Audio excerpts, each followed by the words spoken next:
சந்திராஷ்டமம். மகர ராசியில் பிறந்தவர்களுக்கு சந்திராஷ்டமம் என்ன செய்யும், என்ன தானம் கொடுக்கலாம், என்ன சாப்பிடலாம்?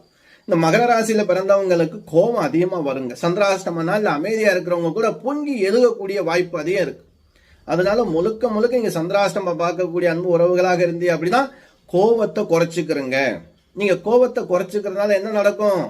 இனம் புரியாத பிரச்சனைகள் உங்களுக்கு வராம இருக்கும். மனசஞ்சலம், பிரஷரை ஏற்றி விட்டு வேடிக்கை பார்க்குங்க. நீங்க என்ன செய்யலாம் அப்படின்னா, கண்டிப்பா எல்லா கடையிலுமே இந்த கருப்பு எள்ளு முட்டாய் இருக்கு, இல்ல எள்ளால் செய்யப்பட்ட உணவுகள் இருக்கு, இல்ல எள்ளு தானம் கொடுங்க. எள்ளு தானம் பெரும்பாலும் யாரும் வாங்க மாட்டாங்க. கோவில்ல கூட நீங்க எள்ளு தானம் கொடுக்கலாம். அப்படி இல்லை அப்படின்னா எள்ளு உருண்ட முட்டாய் இருக்கு இல்லையா, அது வாங்கி கூட நீங்க சாப்பிடலாம். இப்படி செய்வதால இந்த சந்திராஷ்டம நாள்ல கோபங்கள் வராது, மன சஞ்சலங்கள் இருக்காது. அந்த நாள் கொஞ்சம் நீங்க பொறுமையா இருந்தாலே போதும். பொறுமைனா ரொம்ப அமைதியா இருக்கணும், யார்கிட்ட அதிகமா பேசக்கூடாது. போற இடம் வர்ற இடங்கள்ல கொஞ்சம் கவனக்குறைவு இல்லாம தெளிவாக இருந்துகிட்டாலே போதும். இந்த சந்திராஷ்டமம் மிகப்பெரிய வெற்றி உங்களுக்கு கொடுக்கும்.